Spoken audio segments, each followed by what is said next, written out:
Good evening everyone. Welcome to Maths Logic. So as we have already completed the first lecture of trigonometry, now proceeding towards the second lecture. First lecture के last में मैंने आपको एक question दिया था और मैंने request की थी कि इसके सोल्यूशन को कमेंट सेक्शन में डालिएगा।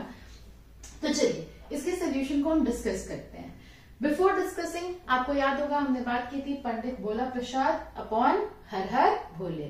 तो ये हमने याद किया था sine cos tan cot sec cosec की क्या परपेंडिकुलर बेस और हाइपोटेन्यूज के बीच में रिलेशंस होते हैं। ठीक है, तो अब हमारे पास यहाँ पे क्वेश्चन है जिसमें हमको कॉस थीटा दे रखा है 3/5। तो क्योंकि cos थीटा 3/5 है, हम ये बोल सकते हैं कि बेस अपॉन हाइपोटेन्यूज हमको पता है। तो अगर मैं एक राइट एंगल ट्रायंगल लूं और यहाँ पे इस एंगल को लूं थीटा, तो बेस ये रहा, परपेंडिकुलर ये रहा और हाइपोटेन्यूज ये रहा। अब बेस हमें पता है 3x है, 3/5 लिखा है, मैंने लास्ट लेक्चर में भी ये बात बोली थी। अगर 3/5 लिखा है तो 3 और 5 नहीं लेंगे क्योंकि ये रेशियो के फॉर्म में है, मतलब कुछ मल्टीप्लीकेशन हो सकती है इसके साथ में, इसीलिए हम 3x और 5x लेंगे। अब पाइथागोरस थ्योरम यूज करके हम परपेंडिकुलर कैलकुलेट करेंगे। तो पाइथागोरस थ्योरम हमारा होता है हाइपोटेन्यूज का square is equal to perpendicular square plus base square. तो परपेंडिकुलर स्क्वायर क्या हो गया, hypotenuse square minus base square, that is 5x का होल स्क्वायर माइनस 3x का होल स्क्वायर। अब यहाँ पे मैं कैलकुलेट करूंगी, फिर सब्ट्रैक्ट करूंगी, इससे अच्छा मैं क्या करूंगी, A square minus B square that is A plus B into A minus B. तो यहाँ पे हो जाएगा 5x minus 3x, 5x plus 3x। तो परपेंडिकुलर का स्क्वायर आ गया मेरा 2x into 8x that is 16x square. तो परपेंडिकुलर आ गया बेटा 4x। तो ये मेरे वैल्यू आ गई 4x। ठीक है, अब मुझे वैल्यू किसकी किसकी पुट करनी है, कोसेक टैन सेक कॉट। ठीक है, सेक की वैल्यू तो मुझे पता है कॉस का रेसिप्रोकल होती है। टैन की वैल्यू हो गई perpendicular upon base that is 4x upon 3x 4/3। और अगर टैन थीटा मिल गया तो कॉट थीटा मिल गया जो कि टैन थीटा का रेसिप्रोकल होता है। बात आती है कोसेक थीटा की। तो कोसेक थीटा के लिए मुझे साइन थीटा अगर पता होता तो हो जाता, या फिर डायरेक्ट कोसेक की बात करते हैं हाइपोटेन्यूज अपॉन परपेंडिकुलर। ठीक है, so it will be 5x upon 4x that is 5/4। अब इन वैल्यूज को जब हम इसमें पुट करेंगे तो हमारा आंसर क्या आएगा, 5 into 5/4 minus 4 into tan theta क्या हो गया 4/3। डिनोमिनेटर में सेक थीटा जो कि कॉस थीटा का उल्टा होगा 5/3 प्लस कॉट थीटा जो कि टैन थीटा का उल्टा होगा 3/4। सॉल्व करते हैं। न्यूमरेटर में हो गया 25/4 माइनस 16/3 और यहां हो गया 5/3 प्लस 3/4। तो अब हम क्या करेंगे, एलसीएम लेंगे। चलो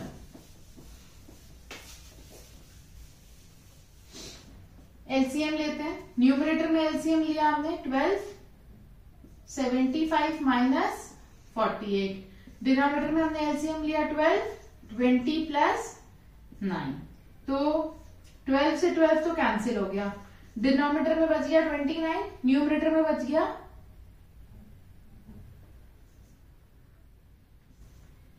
27। तो बेसिकली हमारी वैल्यू क्या आ गई, 5 cosec theta minus 4 tan theta upon sec theta plus cot theta की वैल्यू आ गई 27/29। ठीक है, तो आई होप ये क्वेश्चन अब आपको क्लियर हो गया। तो अब हम कुछ ट्रिग्नोमेट्री के कॉन्सेप्ट्स जो हमारे और आगे के हैं उनकी तरफ बढ़ते हैं। देखिए हमने ट्रिग्नोमेट्रिक सारे रेशियोज को डिस्कस कर लिया था और उनके परपेंडिकुलर बेस और हाइपोटेन्यूज के बीच में क्या रिलेशंस थी वो बात करी। रेसिप्रोकल रिलेशन किनके बीच में है वो बात करी थी। अब हम बात करेंगे ट्रिग्नोमेट्रिक आइडेंटिटीज की। ठीक है,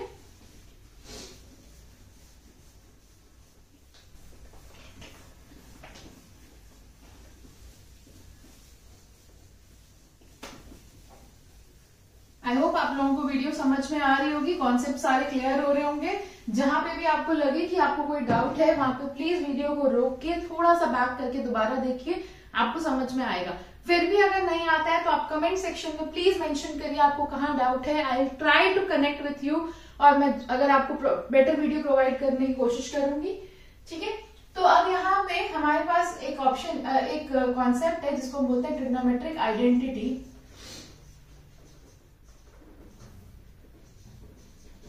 तो बेसिकली 3 आइडेंटिटीज होती है।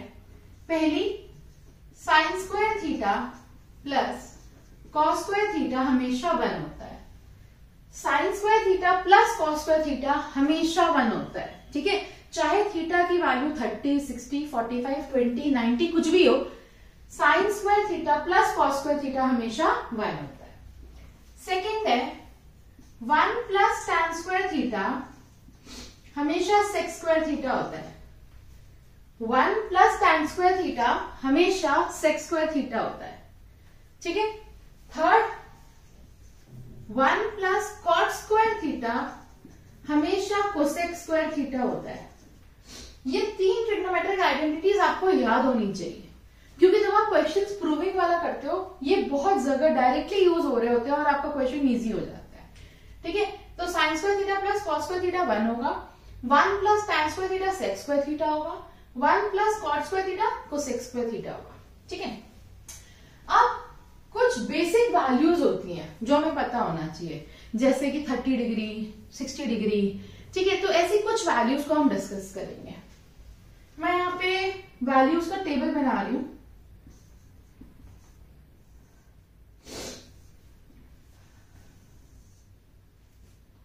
Zero degree, 30 degree, 45 degree, 60 degree and 90 degree. वैसे देखिए हमारे पास ट्रिग्नोमेट्रिक टेबल अवेलेबल होती है, बट वो सीबीएसई बोर्ड में नहीं, आईसीएसई बोर्ड में है। और उसकी वैल्यूज हमको, उसमें तो हर नंबर की वैल्यू आप निकाल सकते हो टेबल से, बट ये कुछ स्टैंडर्ड वैल्यूज होती हैं, 0 डिग्री, 30 डिग्री, 45, 60 और 90। तो अगर मैं इनके बारे में बात करूं तो अगर मुझे केवल साइन वाली वैल्यू याद हो जाए ना तो सारी याद हो जाएंगे। देखिए साइन की वैल्यू आपको याद करनी पड़ेगी, 0, साइन 0 डिग्री 0,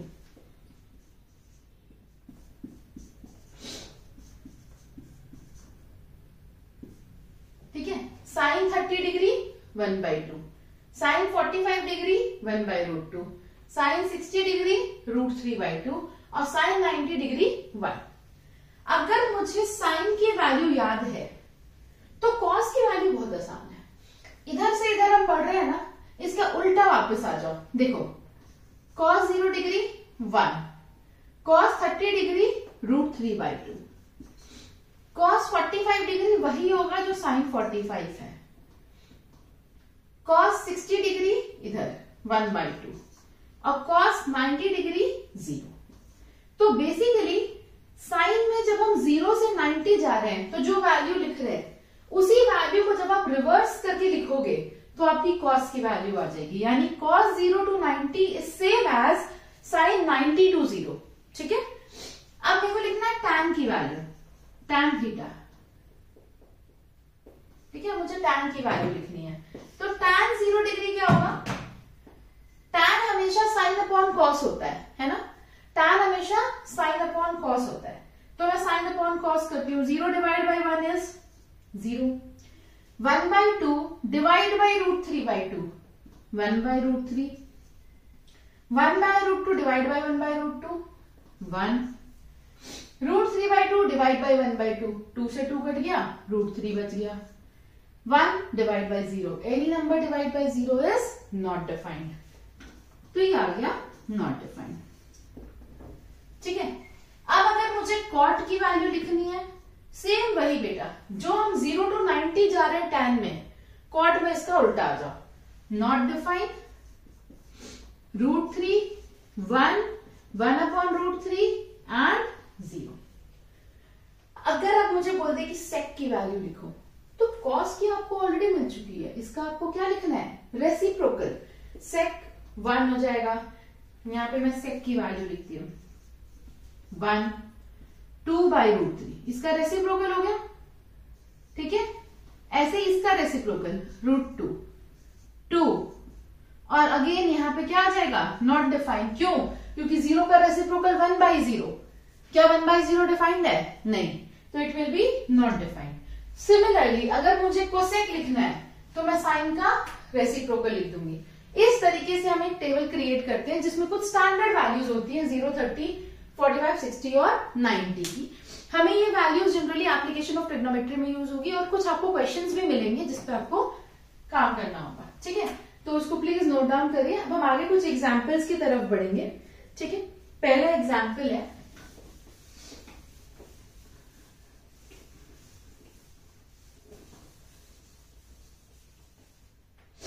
देखिए पहला एग्जाम्पल है 7 sin square theta plus 4 cos square theta is equal to 7 sin square theta plus 3 cos square theta is equal to 4। ये वैल्यू गिवन है, आपको शो करना है, show that tan theta is equal to 1/√3। ठीक है, तो अब हम इसको कैसे सॉल्व करेंगे थोड़ा सा आप सोचिए, तब तक मैं थोड़ा बोर्ड क्लीन करती हूँ, फिर हम आगे प्रोसीड करेंगे।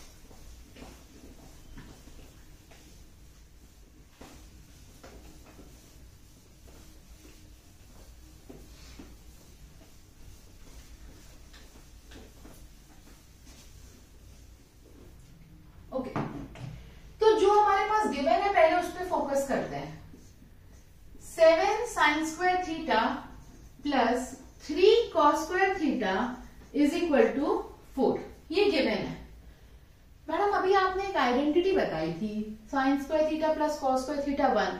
ऐसा लगता है उसका कुछ यहाँ पे यूज हो सकता है, बिल्कुल हो सकता है। चलो देखते हैं। अब यहाँ देखो 3 cos square theta है, तो हम इस 7 को भी 4 और 3 में अलग अलग बांट देते हैं।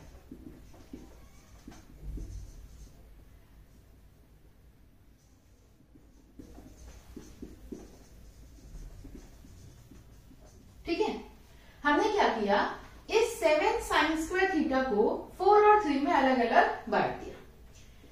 अब 4 sin square theta as it is है, प्लस इसमें से मैं 3 कॉमन ले लूं तो क्या बच गया, sin square theta plus cos square theta is equal to 4।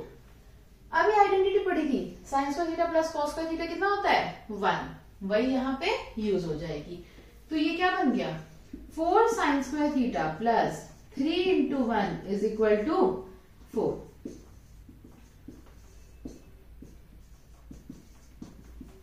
तो क्या हो गया, 4 sin square theta is equal to 1, sin square theta is equal to 1/4। तो sin थीटा कितना हो जाएगा बेटा, 1/2। अब आप बोलोगे मैम प्लस माइनस 1/2 होगा, बिल्कुल प्लस माइनस 1/2 होगा, लेकिन फिलहाल के लिए हम पॉजिटिव 1/2 को ही कंसिडर करेंगे। ठीक है, तो अगर हम साइन थीटा की वैल्यू प्लस साइन थीटा की वैल्यू 1/2 ले रहे हैं तो थीटा की वैल्यू क्या हो गई, अभी हमने स्टैंडर्ड वैल्यूज पढ़ी थी तो आपको वो चीज याद होनी चाहिए।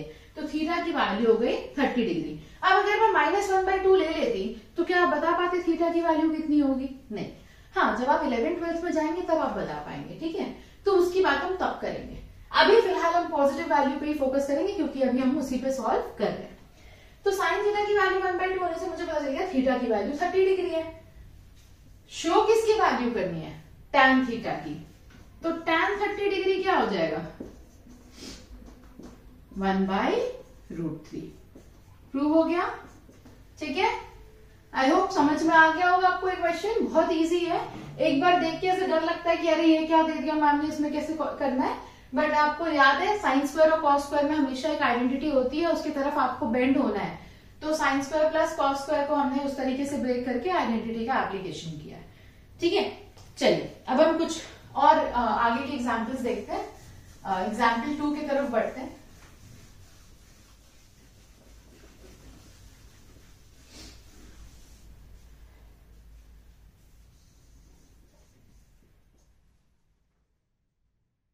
You need to solve and find the value of 1 minus tan square 45 upon 1 plus tan square 45।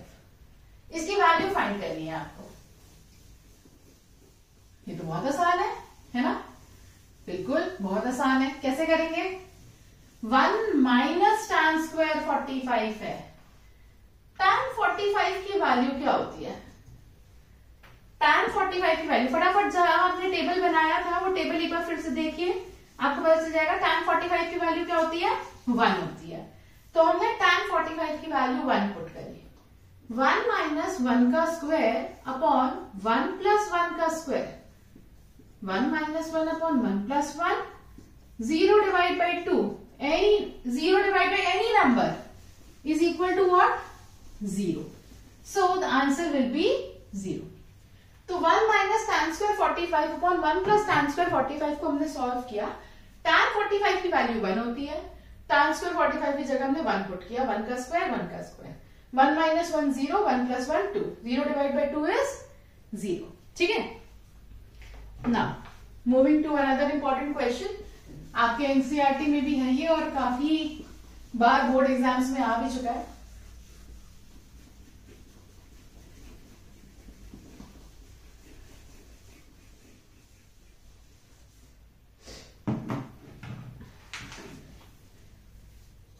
Example 3 है, if sine a minus b is equal to 1/2, cos a plus b is equal to 1/2, find a and b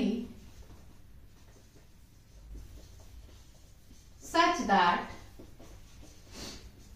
a plus b lies between 0 degree and 90 degree. क्योंकि अभी हम इसके beyond तो बातें ही नहीं कर रहे, अभी तो हमने 0 और 90 पढ़ा है, हम उसके बाद बीच में ही बातें कर रहे हैं, तो उसके बीच में ही करेंगे।